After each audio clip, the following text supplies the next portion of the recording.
اب میں آپ کو ذرا اس جو انسانوں میں سے انسان دشمنی کا جن کا سب سے بڑا رول ہے، میں ان کی 2000 سالہ تاریخ کا آپ کے سامنے نقشہ رکھنا چاہتا ہوں۔ ان 1400 سال کا تو میں نے صرف 4 آپ کو پوائنٹس بتائے۔ موسیٰ سے عیسیٰ تک 1400 برس علیہم الصلاۃ والسلام، 2 مرتبہ عروج، 2 مرتبہ زوال، اشیریوں کے ہاتھوں پٹوائی، بابلیوں کے ہاتھوں پٹانا، گریکس کے ہاتھوں مرمت، رومنز کے ہاتھوں مرمت۔ یہ جو 2000 سال ہیں، کیونکہ اب تو ظاہر بات ہے 21ویں صدی شروع ہو گئی، 20 صدیاں حضرت مسیح کو پوری ہو گئیں۔ پہلی بات نوٹ کیجئے، حضرت مسیح کی پیدائش ہے سن 1 قبل مسیح۔ یہ نقطہ آپ نے کبھی سنا ہے یا نہیں؟ جب ملینیم کا سلسلہ شروع ہوا تھا پچھلے سال، تو میں نے بیان کر دیا تھا کہ ایک عجیب حساب کے اندر انہوں نے غلطی کی ہوئی ہے۔ حضرت مسیح کی پیدائش ہوئی 25 دسمبر کو، سن انہوں نے شروع کر دیا، جو اس کے بعد جنوری آئی تو پہلا سال شروع ہو گیا۔ اگر جنوری سے پہلا سال شروع ہوا تو یہ 6 دن جو ہے تو اس کے پچھلے سال میں تھے، لہذا کہا جائے گا کہ Jesus Christ was born 1 year before Christ, BC۔ تو 1 قبل مسیح میں حضرت مسیح کی پیدائش ہوئی۔ یہ آخری اسرائیلی نبی اور رسول۔ یہودی علماء کی مخالفت، دشمنی، سولی پر چڑھوا دینا میں بیان کر چکا ہوں۔ سن 33 عیسوی میں، جبکہ حضرت مسیح کی عمر 33 برس تھی، اللہ تعالیٰ نے انہیں زندہ آسمان پر اٹھا لیا، لیکن یہودیوں نے اپنے خیال کے مطابق انہیں سولی پر چڑھوا دیا، ان کی موت واقع ہو گئی۔ اگرچہ اس کے بعد یہ اختلاف ہے ان میں، یہودی کہتے ہیں وہ سولی پر چڑھ گیا، ختم ہوا، مر گیا۔ عیسائی کہتے ہیں نہیں، انتقال ہوا ہے مسیح کا صلیب پر، لیکن پھر وہ دوبارہ زندہ ہو گئے ہیں۔ ان کی لاش ایک غار میں رکھ دی گئی تھی، وہاں ریزریکشن ہو گیا، ان کا باعث بعد الموت وہیں ہو گیا، اور پھر انہیں اللہ نے زندہ آسمان پر اٹھا لیا۔ تو ہمارے اور عیسائیوں کے درمیان نوٹ کر لیجئے، یہ چیز مشترک ہے کہ حضرت مسیح آسمان پر زندہ اٹھائے گئے۔ فرق کیا ہے؟ وہ سمجھتے ہیں کہ سولی دیے گئے، سولی پر مرے، پھر زندہ ہوئے، پھر گئے۔ ہم سمجھتے ہیں کہ نہیں، وما صلبوہ وما قتلوہ، انہوں نے نہ صلیب دے سکے انہیں اور نہ انہیں قتل کر سکے، بل رفع اللہ الیہ، اللہ نے اٹھا لیا۔ پھر ہمارا اور یہ اس کا عیسائیوں کا ایک اور اتفاق ہے، سیکنڈ کمنگ آف جیسس، حضرت مسیح دوبارہ آئیں گے۔ یہ عیسائیوں کا بھی عقیدہ ہے اور ہمارا بھی۔ بہرحال تو جیسا کہ میں نے عرض کیا کہ اس وقت یہ عذاب استیصال، عذاب اکبر کے مستحق ہو چکے تھے، لیکن اللہ نے ان کی مدت دراز کی ہے، لیکن ان پر دنیاوی عذاب کا ایک کوڑا جو ہے اللہ تعالیٰ کی طرف سے اسی وقت برسا۔ دنیاوی عذاب دنیا میں رہتے ہوئے ختم نہیں کیا گیا۔ 37 برس بعد، حضرت مسیح کے رفع سماوی کے 37 برس بعد، سن 70 میں یہودیوں نے بغاوت کی رومیوں کے خلاف۔ رومی ٹائٹس جنرل تھا ایک، اس نے پھر جو حملہ کیا ہے، 1,33,000 یہودی ایک دن میں قتل کیا یروشلم میں، اور ہیکل سلیمانی گرا دیا۔ وہ ہیکل پہلے بھی گرا تھا، پہلے 1400 سال کے دوران میں بھی نبوکدنضر نے گرایا تھا، لیکن پھر اس کے 150 سال بعد انہوں نے دوبارہ بنا لیا تھا، اس لیے وہ اسے سیکنڈ ٹیمپل کہتے ہیں۔ پہلا ٹیمپل جو حضرت سلیمان نے بنایا تھا، نبوکدنضر نے گرا دیا 587 قبل مسیح میں، پھر دوبارہ انہوں نے 150 سال کے بعد بنا لیا۔ وہ اس تاریخ کا حصہ ہے، میں نے جس کے بارے میں آپ کو تفصیل نہیں بتائی۔ اس میں یہ ہوا سن 70 میں وہ گرا دیا گیا، وہ آج تک گرا پڑا ہوا ہے۔ نمبر 2، یہ کہہ دیا گیا کہ یہودیوں اس ارض فلسطین سے نکل جاؤ، تم یہاں نہیں رہ سکتے اب۔ لہذا جس کا جہاں سینگ سمایا چلا گیا، یورپ میں چلے گئے، ایشیا میں آ گئے، عرب میں آ گئے۔ یہ 3 قبیلے جو رات بھی میں نے عرض کیا تھا، بنو قینقاع، بنو نذیر اور بنو قریظہ، یہ وہاں سے آ کے مدینے میں آباد ہو گئے، جس کا جہاں سینگ سمایا۔ افریقہ میں، ہندوستان میں، جہاں چلے گئے۔ ڈایاسپورا اسے کہتے ہیں، وہ آپ نوٹ کر لیجیے اس لفظ کو، ڈایاسپورا، ہمارا دور انتشار، جبکہ ہمیں ہماری اصل سرزمین تو فلسطین ہے، حضرت ابراہیم کا مسکن، حضرت اسحاق حضرت یعقوب کا مسکن فلسطین، یہ ہے ہماری اصل جاگیر، یہ تو ہماری جدی پشتی جاگیر ہے، لیکن یہاں سے نکال دیے گئے سن 70 عیسوی میں، اور وہاں سے لے کے 1917 تک ان کا ڈایاسپورا جاری رہا۔ یہ دور انتشار ہے۔ اس دور انتشار کے اب چند حصے ہیں جس کو میں چاہتا ہوں کہ آپ علیحدہ علیحدہ سمجھ لیں۔ دور انتشار کا جو پہلا جو ہے تقریباً 300 برس رومی حکمران تھے، وہ یہودیوں کے بھی دشمن تھے اور عیسائیوں کے بھی دشمن تھے، عیسائی اور یہودی ایک دوسرے کے بھی دشمن تھے، لیکن رومی سمجھتے تھے کہ یہ ایک ہی تھیلی کے چٹے بٹے ہیں۔ رومیوں کے نزدیک عیسائی بھی یہودیوں ہی کا ایک فرقہ تھے، کوئی علیحدہ مذہب تو تھا ہی نہیں، لہذا رومی جو ہیں رومنز وہ ان دونوں کو ستاتے تھے، مارتے تھے، اور یہ آپس میں لڑتے تھے، یہودی عیسائیوں کو مارتے تھے، عیسائی یہودیوں کو مارتے تھے۔ یہ ہے 300 برس تک کی تاریخ۔ سن 300 عیسوی میں کیا ہوا؟ ایک معجزہ ہو گیا۔ بہت عظیم ایمپرر کانسٹینٹائن، قسطنطین اعظم، رومن ایمپررز میں سے بہت بڑا ایمپرر، وہ عیسائی ہو گئے۔ اب تو معاملہ بالکل تلپٹ ہو گیا، پوری سلطنت عیسائی ہو گئی۔ اب عیسائیوں کے عیش ہو گئے اور یہودیوں پہ مار پڑنی شروع ہوئی۔ اب عیسائیوں کا آپ خود سوچئے کہ جنہیں وہ خدا بنا بیٹھے ہیں، خدا کا بیٹا قرار دے رہے ہیں، ان کے قاتل کون؟ یہودی بدماش۔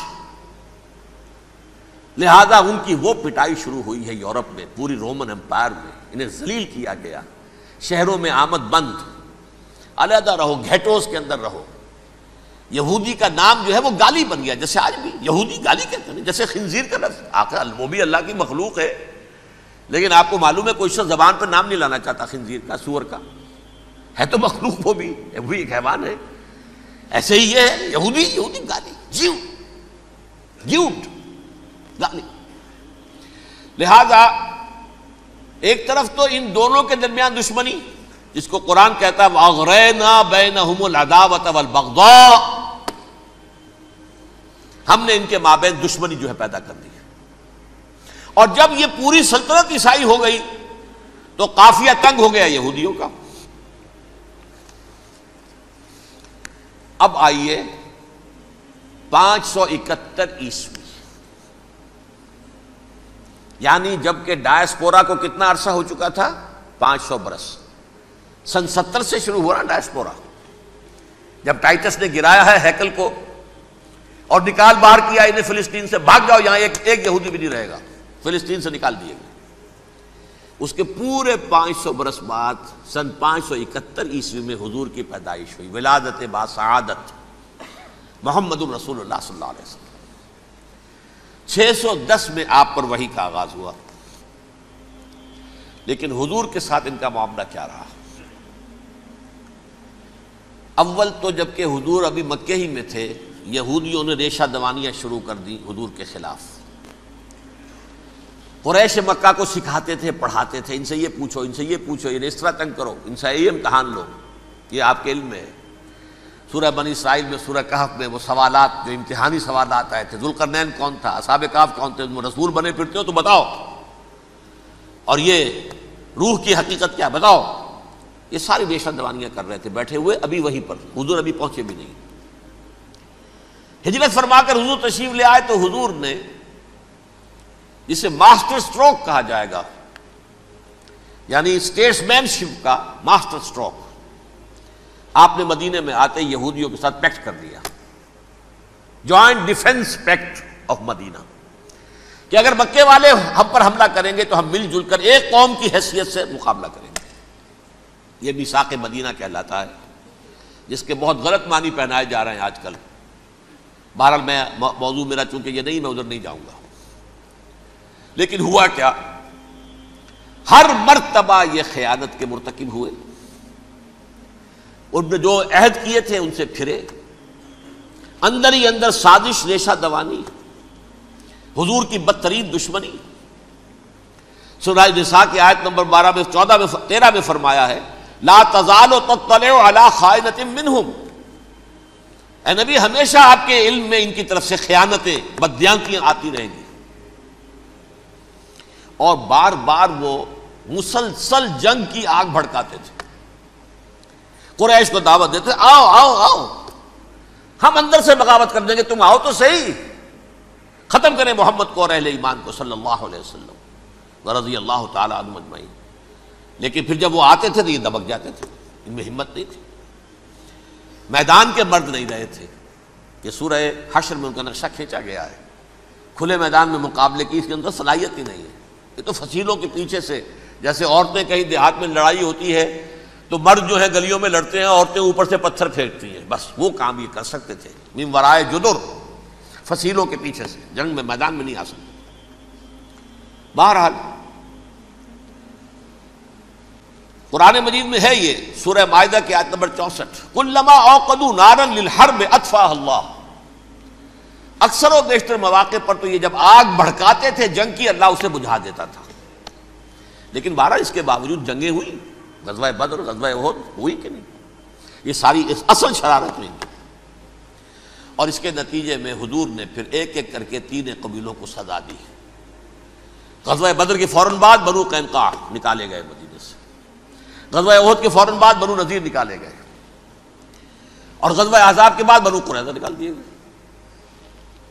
یہ تو میں نے آپ کے سامنے رکھ دیا صرف حضور کے زمانے میں ان کا کیا رویہ رہا. دشمن، رات بھی ہم نے وہ آیت پڑھی تھی، لَتَجِدَنَّ أَشَدَّ النَّاسِ عَدَاوَةً لِلَّذِينَ آمَنُوا الْيَهُودُ وَالَّذِينَ أَشْرَكُوا.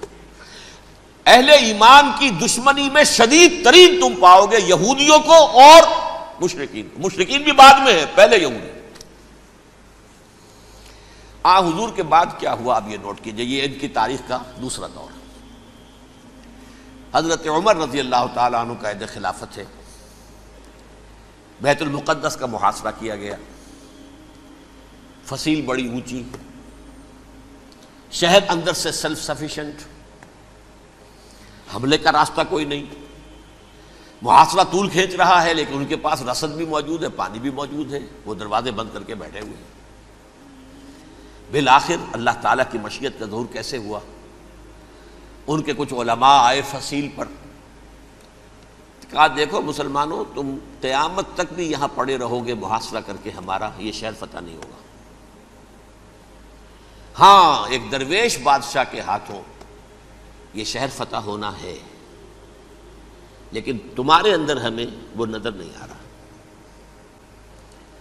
ابو عبیدہ بن الجراح رضی اللہ تعالی عنہ، امین هذه الامہ، ان کا فوراً ذہن گیا وہ درویش بادشاہ مدینے میں بیٹھا ہوا ہے عمر رضی اللہ تعالی.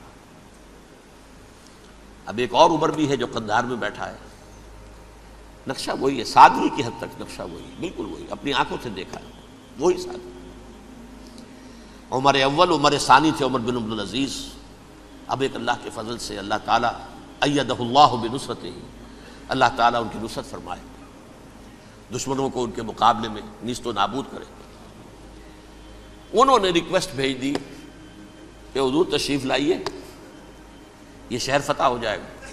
وہ ہے سفر تاریخی، اتنا طویل سفر، تقریباً 700 میل، ایک اونٹ، ایک خادم، ایک منزل پہ امیر المومنین اوپر بیٹھے، خادم آگے چل رہا ہے، اگلی منزل پہ خادم اوپر بیٹھا ہے، امیر المومنین آگے جا رہے ہیں.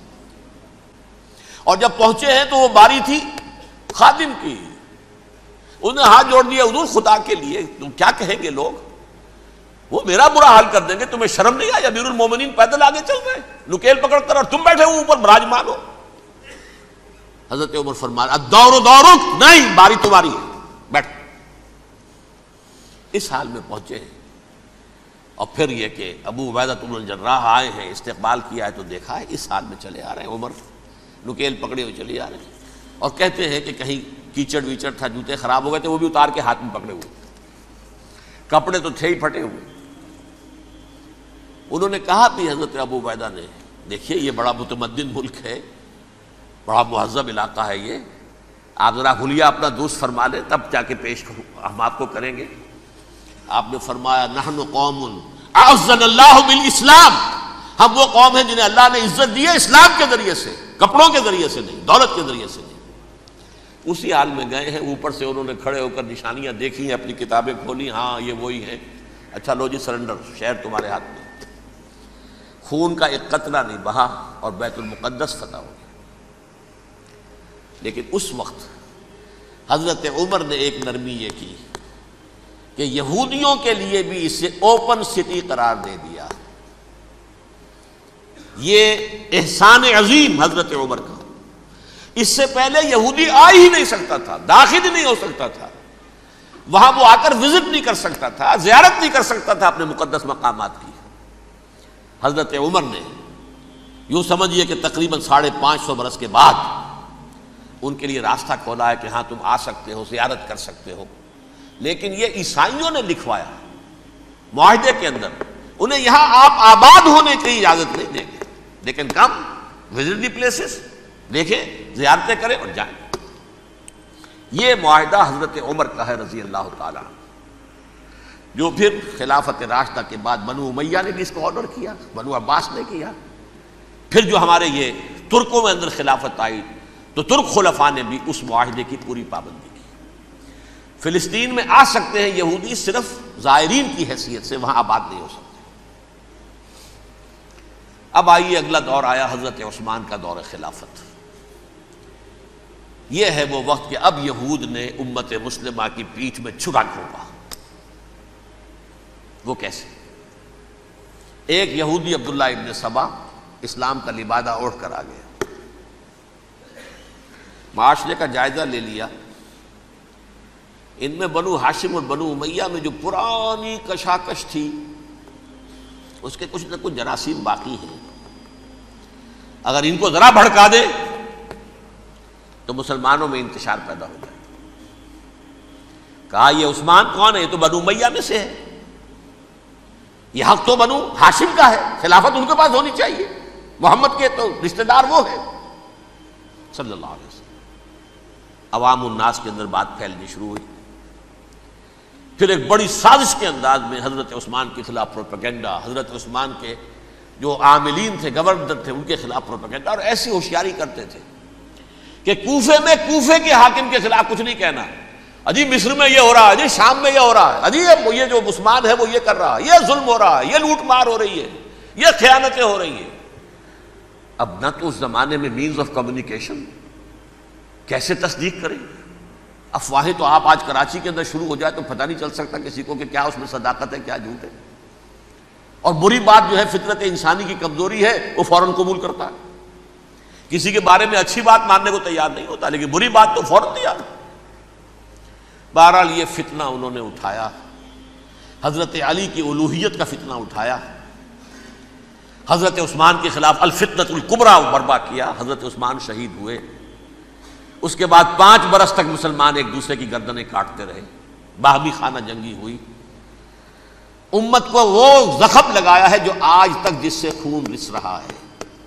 یہ شیعان عثمان اور شیعان علی تھے جو بعد میں پھر سنی اور شیعہ ہو اور آج تک ہے۔ فتنہ کس نے جگایا؟ ایک عبداللہ ابن سبا یہودی اور اس کے کارندے، شیطان کا ایجنٹ، اور انسانوں میں سے بھی اس کے جو بھی حواریین تھے اور شیطانوں کے اندر سے بھی تھے، انہوں نے بھی اس آگ کو بھڑکایا۔ یہ آپ سوچ لیجئے کہ یہ کس نے وہ زخم لگایا؟ یہودی۔ اگلا دور آیا، خلافت راشدہ ختم ہوئی، بنو امیہ کا بھی دور کافی گزر گیا۔ طارق ابن زیاد 712 عیسوی میں حملہ کرتے ہیں اسپین پر۔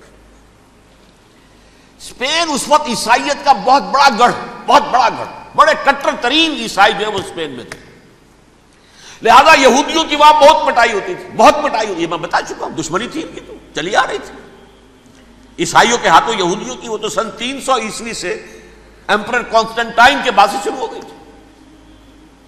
اس حوالے سے یہودیوں نے اس وقت چالاکی یہ برتی، کچھ راستے واسطے بتائے، کچھ مدد کی طارق ابن زیاد کی۔ طارق ابن زیاد نے انہیں اپنا محسن سمجھا، ہسپانیہ فتح ہو گیا تو یہودی چونکہ محسنین کی فہرست میں آ چکے تھے، انہیں بہت اقتدار نصیب ہوا، بڑی سپورٹ مسلمانوں نے دی۔ ان کے بڑے بڑے علماء جو ہیں اسی دور کے اندر پیدا ہوئے، بڑے بڑے تھنکرز ان کے اسی دور میں پیدا ہوئے۔ بن گوریون جو کہ ایک وزیر اعظم تھا اسرائیل کا، اس نے یہ لکھا ہے اپنی کتاب میں، Muslim Spain was the golden era of our diaspora. وہ ڈائسپورا جو 70 عیسوی سے شروع ہوا تھا اور 1917 عیسوی تک جاری رہا ہے، اس میں سے گولڈن ایرا ہمارا جو تھا وہ مسلم اسپین تھا. ہسپانیہ میں بیٹھ کر ہم نے عیش کیے. لیکن وہاں سے انہوں نے اور جو کچھ کیا، یہ تو داستان کے تو بہت سے گوشے ہیں، لیکن میں جس اسٹریٹ لائن میں چل رہا ہوں اس کے اعتبار سے ایک بات سمجھ لیجیے. وہاں بیٹھ کر انہوں نے اب عیسائیت کی پیٹھ میں چھرا گھونپا، پروٹیسٹنٹ مذہب پیدا کیا، تقسیم کر دیا. جیسے شیعہ سنی کی تقسیم، عبداللہ ابن سبا، رومن کیتھولک اور پروٹیسٹنٹ کی تقسیم، یہودی علماء. ہوتا کیا تھا؟ ہسپانیہ کی یونیورسٹیاں ہیں، کارڈووا میں ہے، ٹولیڈو میں ہے، گریناڈا میں ہے، غرناطہ، قرطبہ، تولیتلا، اور وہاں آتے تھے لوگ. فرانس سے چلے آ رہے ہیں نوجوان پڑھنے کے لیے، جرمنی سے چلے آ رہے ہیں، اٹلی سے چلے آ رہے ہیں. 3 ہی ملک قریب ترین پڑھتے ہیں سینٹرل جو یورپ کے ہیں. یہاں پر جو ہے وہ اسلام جو نور پھیلا رہا تھا اس سے بھی مستفیض ہوئے. جہالت کے جو ہے پردے ان کے وہ چھٹے.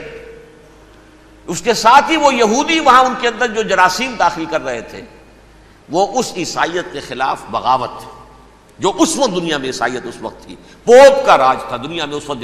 یورپ میں جو عیسائیت تھی اس میں ایک طرف بادشاہ تھے، لیکن بادشاہوں کی حیثیت وہاں پر یوں سمجھ لیجئے کٹ پتلیوں کی تھی. اصل قوت پوپ کے ہاتھ میں تھی.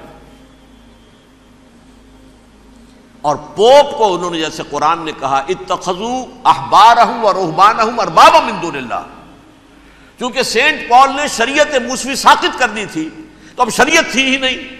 پوپ کو اختیار تھا جس چیز کو چاہے حلال قرار دے دے، جس چیز کو چاہے حرام قرار دے دے. اتخذوا احبارهم ورهبانهم اربابا من دون اللہ. انہوں نے کہا صاحب یہ پوپ کس بلا کا نام ہے، یہ بھی انسان ہے. بات تو ٹھیک تھی نا. اصل حیثیت تو کتاب کی ہونی چاہیے نا، ڈیوائن بک، دی ریویلڈ اسکرپچر. لہذا اور یہ کتاب ہر شخص پڑھ سکتا ہے. کوئی پوپ کے باپ کو جو ہے کوئی اس کے لیے پروپرائٹری رائٹس تو نہیں ہے کہ صرف پوپ پڑھ سکتا ہے یا پادری پڑھ سکتے ہیں. ہم بھی پڑھ سکتے ہیں، ہم بھی سمجھ سکتے ہیں. یہ باتیں تھی کہ جن کو بڑھا چڑھا کر بیان کر کے اور پوپ کا اقتدار ختم کرا دیا اور توجہ مرکوز کر دی بائبل کی طرف. اب بائبل میں بڑا حصہ تو اولڈ ٹیسٹامنٹ کا ہے. نتیجہ کیا ہوا؟ یہود کی عظمت پروٹیسٹنٹس کے نزدیک مسلم ہو گئی. اصل قوم تو یہ ہے. وہ دشمنی بدلی کہ نہیں بدلی؟ موسیٰ کے امتی یہ ہے، تورات موسیٰ کو دی گئی، ابراہیم کی نسل یہ ہے. لہذا وہ جو دشمنی تھی، جو عداوت تھی کہ ہمارے خدا کو سوری چڑھانے والے ہیں یہ بدماش، اس کا ازالہ ہوا اس پروٹیسٹنٹ مذہب کے نتیجے میں. یہ میں اب آپ کو بتاتا ہوں کہ ایک نتیجہ وہ نکلا ہے جسے برٹرنڈ رسل نے بیان کیا ہے. اس کی کتاب ہے ان پریز آف آئیڈلنس، صفحہ 108. وہ لکھتا ہے the Christians retaining the Judaic belief in special revelation added to it the Roman desire for worldwide domination and the Greek taste for metaphysical subtleties. The combination produce the most fiercely persecuting religion that the world has yet known. یہ 3 چیزیں آ کر عیسائیت میں مل گئی. ایک تو جب یہ اولڈ ٹیسٹامنٹ جو ہے وہ ان کے ہاتھ میں آ گئی، اور اس کے میں کچھ آپ کو بتا دیتا ہوں کہ اولڈ ٹیسٹامنٹ کی تعلیمات، کیونکہ یہ اولڈ ٹیسٹامنٹ جو ہے یہ محرف تھی. اصل تورات تو گم ہو گئی تھی 587 قبل مسیح میں، جب پہلی مرتبہ ہیکل جو ہے تباہ ہوا ہے، اس وقت ختم ہو گئی تھی.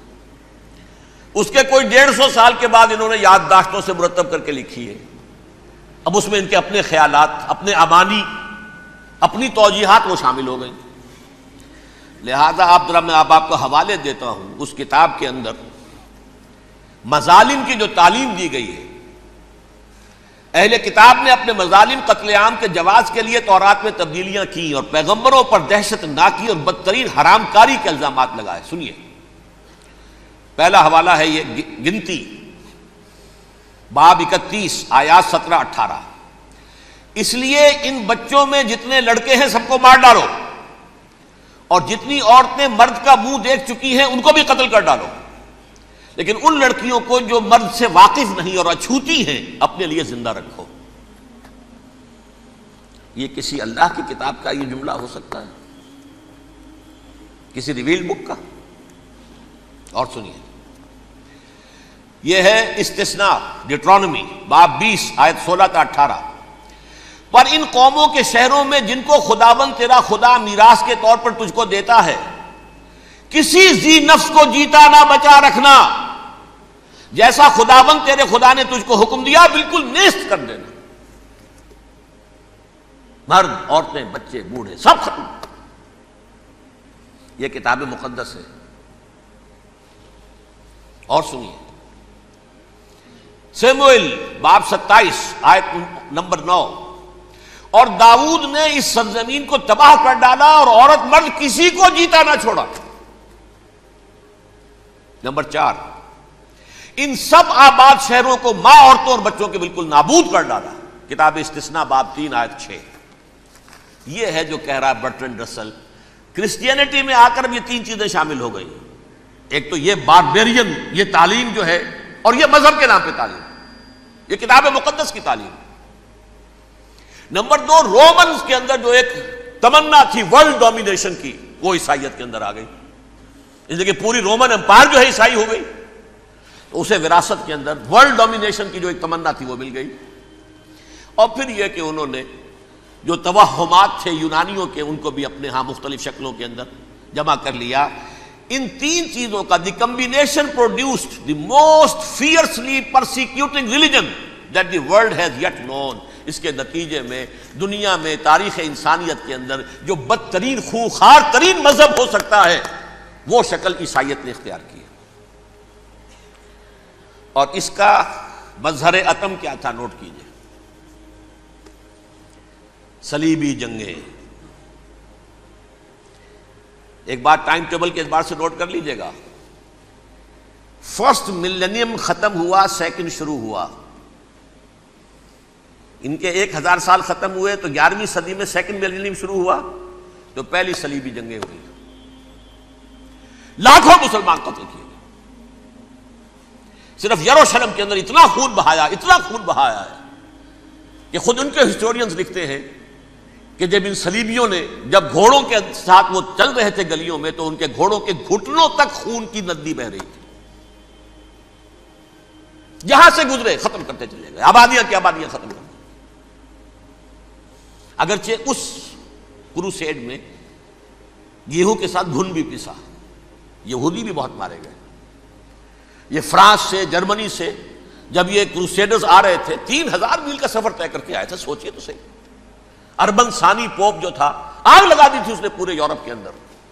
شرم سے ڈوب مرو، تمہارے مقدس علاقے مسلمانوں کے ہاتھ میں. انفیڈلز، یہ کافر، یہ مرتد، یہ ملحد. مسیح جہاں پیدا ہوا، مسیح کو جہاں سولی دی گئی، وہ کہاں ہے؟ ان کے ہاتھ میں. وہ آگ لگائی ہے. 3000 میل کا فاصلہ طے کر کے یہ قومیں آئی ہیں وہاں، اور جو تباہی مچائی ہے انہوں نے. تاریخ انسانی میں ایسی بربریت کی کوئی مثال. اور یہ ان کے اپنے ہسٹورینز لکھتے ہیں. شرم کے مارے ایسے محسوس ہوتا ہے جیسے ان کی گردنیں جھکی جا رہی ہوں. لکھتے ہیں